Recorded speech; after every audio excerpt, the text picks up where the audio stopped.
നമസ്കാരം, സുധീഷ് ചെമ്പകശ്ശേരിയാണ്. ഇത് ശ്രീ കാലരിക്കൽ ഭഗവതി ക്ഷേത്രമാണ് കേട്ടോ.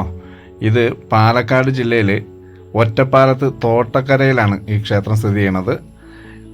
ഒറ്റപ്പാലം ഗവൺമെൻറ് താലൂക്ക് ഹോസ്പിറ്റലിൻ്റെ മുന്നിലൂടെയുള്ള റോഡിലൂടെ ഒരു 2 കിലോമീറ്റർ ദൂരം യാത്ര ചെയ്ത മനോഹരമായിട്ടുള്ള ഈ ഒരു ക്ഷേത്രത്തിൽ എത്തിച്ചേരാം. ഇവിടെ ഒരുപാട് നൂറ്റാണ്ടുകൾ പഴക്കമുള്ളൊരു ക്ഷേത്രമാണ്. അതുപോലെ തന്നെ അവിടുത്തെ ജനങ്ങൾക്കൊക്കെ ആകെ ദുരിതവും രോഗങ്ങളും പ്രശ്നങ്ങളും ഒക്കെ വന്നപ്പോൾ അവിടെ പ്രശ്നം വെച്ചപ്പോഴാണ് ഇങ്ങനെയൊരു ക്ഷേത്രം ഇവിടെ പുനരുദ്ധരിക്കപ്പെട്ടത്. എന്തായാലും ഇത് ഒരുപാട് വഴിപാടുകൾക്കൊക്കെ വളരെയധികം പ്രാധാന്യമുള്ളതും ഫലപ്രാപ്തിയുള്ളതുമായിട്ടുള്ള ഒരു ക്ഷേത്രം കൂടിയാണ്.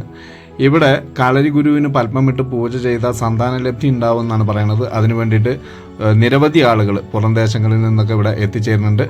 എന്തായാലും അതൊക്കെ ഇതിൻ്റെ മുഴുവൻ വീഡിയോയിൽ ഞാൻ ഇതിൻ്റെ മുഴുവൻ ഐതിഹ്യവും ചരിത്രവും കാര്യങ്ങളും ഒക്കെ പറയാം. ഒരുപാട് ഐതിഹ്യവും ചരിത്രമുള്ളൊരു ക്ഷേത്രമാണിത്. എന്തായാലും ഇതിൻ്റെ മുഴുവൻ വീഡിയോ കാണാനായിട്ട് നിങ്ങളിത് ഫേസ്ബുക്കിലാണ് കാണണമെങ്കിൽ ഒന്ന് പേജ് ഫോളോ ചെയ്യുക. യൂട്യൂബിലാണെങ്കിൽ ഒന്ന് സബ്സ്ക്രൈബ് ചെയ്ത് കൊടുക്കുക. മാക്സിമം ലൈക്ക്, ഷെയർ, കമൻറ്റ് ചെയ്യുക. നമ്മുടെ ഇതുപോലെ ഗ്രാമാന്തരീക്ഷത്തിലുള്ള മനോഹരമായിട്ടുള്ള ക്ഷേത്രങ്ങളൊക്കെ മറ്റുള്ള ആളുകളിലേക്കും അറിയപ്പെടാത്ത ദേശങ്ങളിലേക്കും എത്തട്ടെ. അപ്പോൾ ഉടൻ തന്നെ ഇതിൻ്റെ മുഴുവൻ വീഡിയോ ഞാൻ പോസ്റ്റ് ചെയ്യാം കേട്ടോ. ഓക്കെ.